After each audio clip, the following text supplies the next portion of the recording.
Stephen M. Smith of Touchdown Alabama joining us to talk Tide and Tigers as they line up on January 1st in the national semifinal game in New Orleans. We have alluded and talked about the 15 and 16 matchups in the championship game. Stephen, one more thing before we let you go, because of course we're going to slice and dice this matchup over the next 3 to 4 weeks.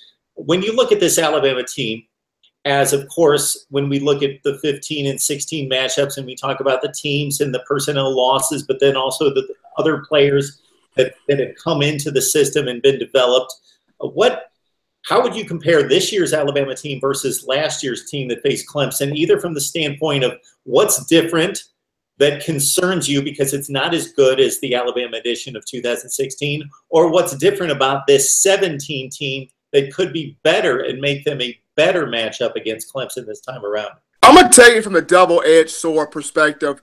What concerns me is the 2016 team had those dogs, those monsters, those savages, and that chemistry, that just rare oozing chemistry.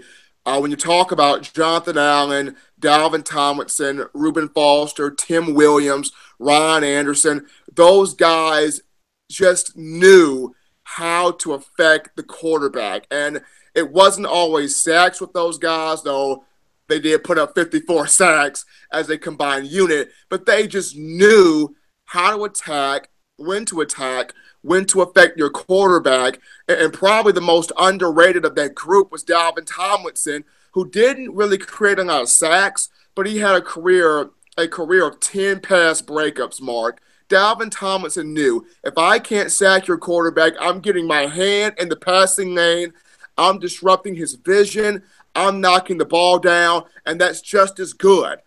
And when I look at this year's Bama team, they've got some guys that can do that, but have struggled with doing that. And at times, the injuries have played into that factor, but also just not being able to get that push.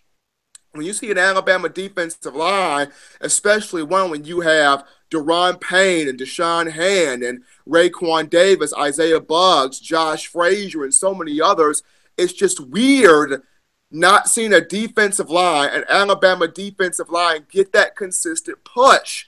And in games against Auburn and also Mississippi State, just did not get that push, whether it was affecting the quarterback or knocking guys or knocking passes down or getting it into the backfield to create those tackles for loss.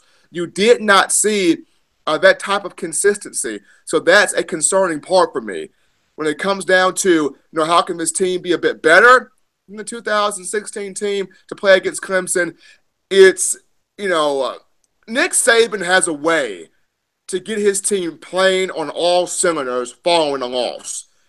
Every time, if you document Saban's career at Alabama, when this team has lost, or when this program has lost, the following time it's on the field, you see a different Alabama team. You see a team carry itself with the bigger edge, with more swagger, with more confidence, with fresh fire. And you can see it from everybody on this team.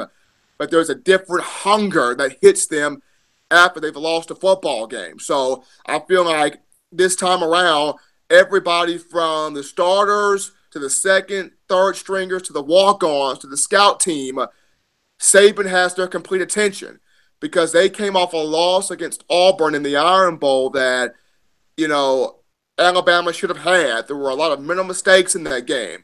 There were a lot of plays that were not executed, and you don't see an Alabama team not execute. So when that comes into the cards here, you have a Nick Saban that doesn't have to say much. He just walks into a room and the players know what's up because they know we lost to Auburn, we didn't get one get away. Coach doesn't have to say a word. We already feel it.